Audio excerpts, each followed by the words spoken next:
So ಎಲ್ಲರಿಗೂ good morning. ಇವತ್ತು ನಮ್ಮ second day of the trip and ಇವತ್ತು ಐಲ್ಯಾಂಡ್ ಹಾಪಿಂಗಿಗೆ ಹೋಗ್ತಾ ಇರೋದು ನಾವು. It's around like 1 hour from my stay.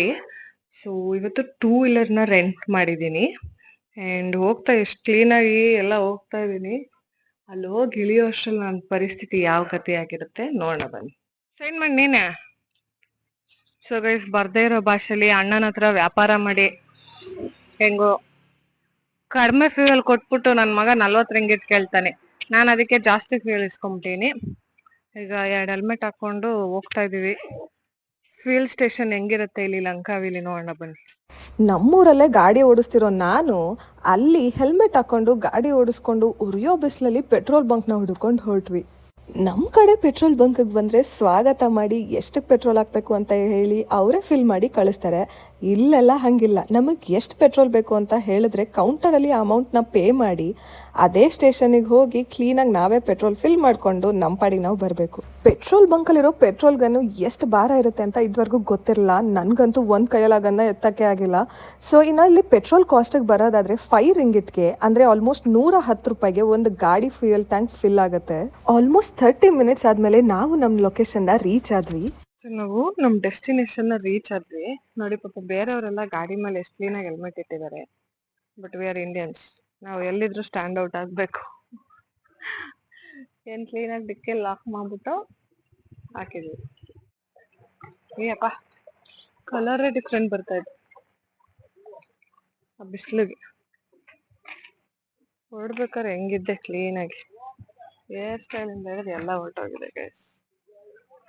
ನಾವು ಮಲೇಷಿಯನ್ಸ್ ಮತ್ತೆ ಥಾಯಿ ಅವರು ಮಾತಾಡೋದನ್ನ ಪಾಪ ಆಡ್ಕೊಂತೀವಿ. ಬಟ್ ಅವ್ರ ಪ್ರಕಾರ ಅವ್ರು ಕರೆಕ್ಟ್ ಆಗೇ ಮಾತಾಡ್ತಾರೆ. ನೋಡಿ ಇಲ್ಲಿ 2 hour ಆಕ್ಟಿವಿಟಿ, 3 hour ಆಕ್ಟಿವಿಟಿ, ಅವ್ರ ಭಾಷೆಲಿ ಅವ್ರು ಕರೆಕ್ಟ್ ಆಗೇ ಮಾತಾಡ್ತಾ ಇದಾರೆ. ಅವ್ರ ಇಂಗ್ಲಿಷ್ ಬೇರೆ, ನಮ್ಮ ಇಂಗ್ಲಿಷ್ ಬೇರೆ. ಸೊ ಈಗ ನಾವು ಜೆಟ್ಟಿ ತಂಜುಂಗ್ರು ಅಂತ ಇದೀವಿ. ಸೊ ಇದು ಬೇಸಿಕ್ಲಿ ಏನಿಲ್ಲ, ಐಲ್ಯಾಂಡ್ ಹಾಪಿಂಗಿಗೆ ಬೋಟ್ ಹತ್ತೀವಿ ನಾವಿಲ್ಲಿ. ನಾವು ಮೆತ್ತಾಕೊಳಕ್ ಕೊಟ್ಬಿಟ್ಟಿದ್ವಿ. ನನ್ನ ಡ್ರೆಸ್ ಮೇಲೆ ಒಳ್ಳೆ ಅಡ್ವರ್ಟೈಸ್ಮೆಂಟ್ ತರ ಆಗ್ಬಿಟ್ಟಿದೆ. ಜನ ನಮಗ್ ಪೇಯ್ಡ್ ಕೊಲಾಬ್ ಕೊಡೋರ್ಗೆನೆ ನಾವ್ ಹಿಂಗೆಲ್ಲ ಅಡ್ವರ್ಟೈಸ್ಮೆಂಟ್ ಮಾಡಲ್ಲ. ಇದೇ ಜಟ್ಟಿಯಿಂದ ನಾವು ಹೋಗ್ತಾ ಇರೋ ಪ್ಲೇಸಸ್ಗೆ ಪ್ರೈವೇಟ್ ಟೂರ್ ಕೂಡ ತಗೊಬೋದು. But we are cheap. So ಹಾಗಾಗಿ ನಾವು ಶೇರ್ ಟೂರ್ ತಗೊಂಡು ಹೊರಟ್ವಿ.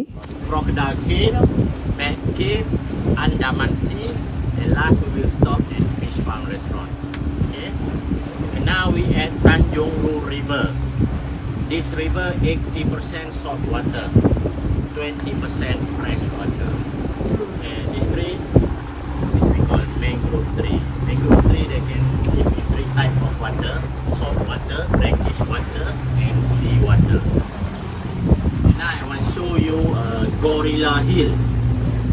That's right. See the colors here over there? Look like gorilla. ನಾ ಎಲ್ಲ ಗೋರಿಲ್ಲ ಇರುತ್ತೆ ಅನ್ಕೊಂಡೆ.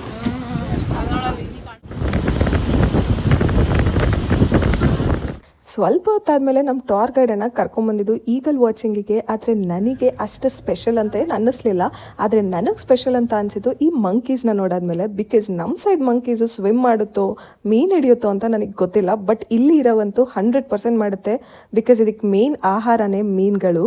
ಇದ್ರ ಬಾಲ್ದಿಂದ ಇದು ಮೀನು ಹಿಡ್ಕೊಂಡು ಅದ್ರ ಜೀವನನ ಸಾಗಿಸುತ್ತಂತೆ. Fire tree. You know why we call fire tree? Because in the night firefly come here and eat this leaf. ಇದಾದ್ಮೇಲೆ ನಾವು ಬಂದಿದ್ದು ಕ್ರೊಕೊಡೈಲ್ ಕೇವ್ ಅಂತ. ಇಲ್ಲಿ ಕ್ರೊಕೊಡೈಲ್ಸ್ ಏನಿರಲಿಲ್ಲ, ಆದರೆ ಕೇವ್ ಕ್ರೊಕೊಡೈಲ್ ಶೇಪಲ್ಲಿತ್ತು.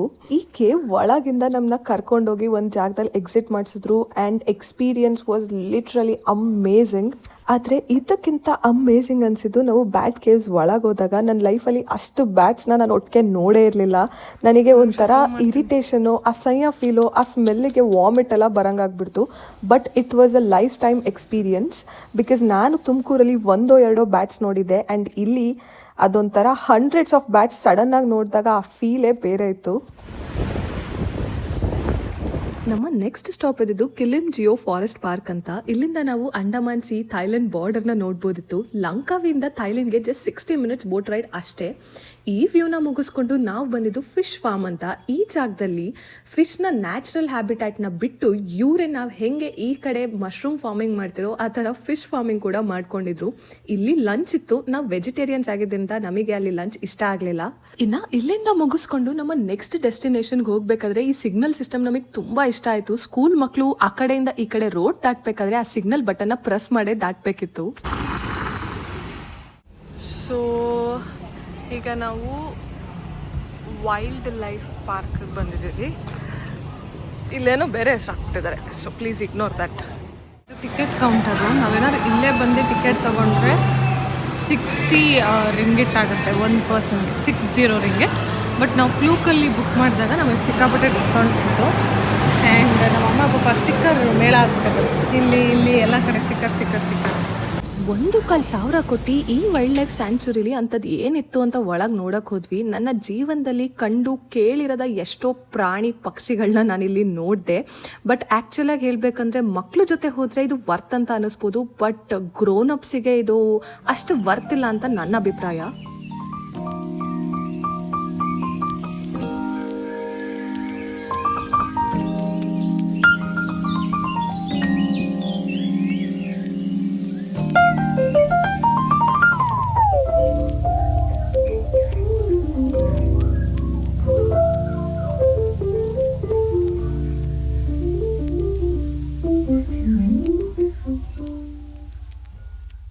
ಟೀ ಇದೆ. ನಮ್ಮ 200 ರೂಪಾಯಿ ಕೊಟ್ಟು ಟೀ ತಗೊತಾ ಇದ್ದಾರೆ. ಅದು ಈ ಟೀ ಸ್ಪೆಷಾಲಿಟಿ ಹಾಟ್ ಕೋಲ್ಡ್ ಎರಡೂ ಇದೆ. Only cold, not hot. ಮಾಡ್ಕೊಡ್ತಾಳೆ ತಡಿ, ನಂಗೆ ಗಾಬರಿನೇ ಆಗುತ್ತೆ. ಅದು ಬಿಟ್ಕೊಳ್ಳೋದು ಬೇಡವಾ, ಅದಕ್ಕೆ ಈಗ ಐಸ್ ಹಾಕಿ ತುಂಬ ಕೊಡ್ತಾಳೆ. ಏನು ಹಾಕೋದ್ಲು ಶುಗರ್. ಐಸ್ ಅಂಗಡಿನೇ ಇಟ್ಬಿಟ್ಟಿದ್ದಾಳು. ಒಂದೆರಡು ಕೈ ಮುಖಕ್ಕೆ ಇಟ್ಕೊಳಕ್ಕೆ ಕೊಡ್ತಾಳ ಕೇಳ. ಕಾಸು ಕೊಡಿ ಮೇಡಮ್. 200 ರೂಪಾಯಿ ಟೀ ವರ್ತಾಗಲ್ಲ ಅಂದ್ಬಿಟ್ಟು ಅದಕ್ಕೆ ಐಸ್ ಇಸ್ಕೊಂಬಂತಿದೆ. ತಗೋ ಕುಡೀರಿ ತಮ್ಮ ಟೀನ. ಕುಡಿ ಕಡೆ ಕಳ್ಳು ಸಿಗಲ್ಲ, ಎಲ್ಲ ಬಿಟ್ಟಂತನಲ್ಲ. ನಾನು ಮಲೇಷ್ಯಾ ಟ್ರಿಪ್ಗೆ ಹೋದಾಗ ಸುಮಾರು ಜನ ನನಗೆ ಅಲ್ಲಿ ವೆದರ್ ಬಗ್ಗೆ ವಿಚಾರಿಸಿದ್ರು. ಸೊ ಅವ್ರು ಎಲ್ರಿಗೂ ಉತ್ತರ ಈ ವಿಡಿಯೋಲಿ ಸಿಕ್ತು ಅಂತ ಅನ್ಕೊಂತೀವಿ. ಆ್ಯಂಡ್ ನಾವು ಇಂಡಿಯನ್ಸು ಸುಮಾರು ಥರದ ಕೆಫೆ ನೋಡಿದ್ವಿ. ಆದರೆ ಯಾವ ಥರ ನೀವು ಟಾಯ್ಲೆಟ್ ಕೆಫೆನ ನೋಡಿದ್ರಾ? ಆ್ಯಂಡ್ ನೋಡಿದರೆ ಕಮೆಂಟ್ ಮಾಡಿ. ಇನ್ನು ನೆಕ್ಸ್ಟ್ ನಾವು ಬಂದಿದ್ದು ಈಗಲ್ ಸ್ಕ್ವೇರ್ ಟೌನ್ ಅಂತ. ಇಲ್ಲಿ ಲಂಕಾವಿ ಐಲ್ಯಾಂಡ್ನ ಮೀನಿಂಗ್ ಬಂದೇನೆ eagle sitting on a rock ಅಂತ. ಸೊ ಬೇಸಿಕ್ಲಿ ಈಗಲ್ ಸ್ಟ್ಯಾಚ್ಯೂ ಇಲ್ಲಿದೆ ಅಷ್ಟೇ. ಆ್ಯಂಡ್ ನಮ್ಮ ಥರ ನೀವು ಮಿಸ್ಟೇಕ್ ಮಾಡ್ಕೋಬೇಡಿ. ನಾವು ಹೋಗಿದ್ದ ಟೈಮ್ ತುಂಬ ರಾಂಗ್ ಇತ್ತು. ಸಿಕ್ಕಾಪಟ್ಟೆ ಬಿಸಿಲಿತ್ತು. ನಾವು ಫುಲ್ಲು ಸುಸ್ತಾಗಿ ರೂಮ್ಗೆ ಹೋಗಿ ಸ್ವಲ್ಪ ಹೊತ್ತು ರೆಸ್ಟ್ ಮಾಡಾದ್ಮೇಲೆ ನಿಯರ್ ಬೈ ಅಲ್ಲೇ ಇದ್ದಿದ್ದು ಒಂದು ಥರ್ಸ್ಡೇ ಮಾರ್ಕೆಟಿಗೆ ಬಂದ್ವಿ. ಲಂಕಾವಿಲಿ ವಾರವಿಡೀ ನೈಟ್ ಮಾರ್ಕೆಟ್ಸ್ ನಡೆಯುತ್ತೆ. ಆದರೆ ಎವ್ರಿ ಡೇ ಡಿಫ್ರೆಂಟ್ ಪ್ಲೇಸಸಲ್ಲಿ ಇರುತ್ತೆ. ಸೊ ಒಂದ್ಸತಿ ಕನ್ಫರ್ಮ್ ಮಾಡಿಕೊಂಡು ಪ್ಲೇಸಸ್ನ ವಿಸಿಟ್ ಮಾಡಿ.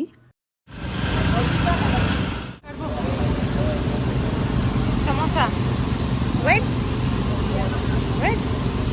ಬರಲ್ಲ. ಈ ನೈಟ್ ಮಾರ್ಕೆಟಲ್ಲಿ ಬರೀ veg non veg food items ಅಷ್ಟೇ ಅಲ್ಲದೆ deserts, fruits, different types of vegetables, cloth shopping ಕೂಡ ಮಾಡ್ಕೋಬೋದು. ಆದರೆ ಇಲ್ಲಿ ನೀವು ನೋಡೋ ಗ್ರೇಪ್ಸ್ ಸಿಕ್ಕಾಪಟ್ಟೆ ಡಿಫ್ರೆಂಟ್ ಇರುತ್ತೆ ಆ್ಯಂಡ್ ಕಾಸ್ಟ್ಲಿ ಕೂಡ ಇರುತ್ತೆ. ಇವನ್ನೆಲ್ಲ ನೋಡ್ಕೊಂಡು ನಂಗೆ ಅನಿಸಿದ್ದು ಜಾಲಿ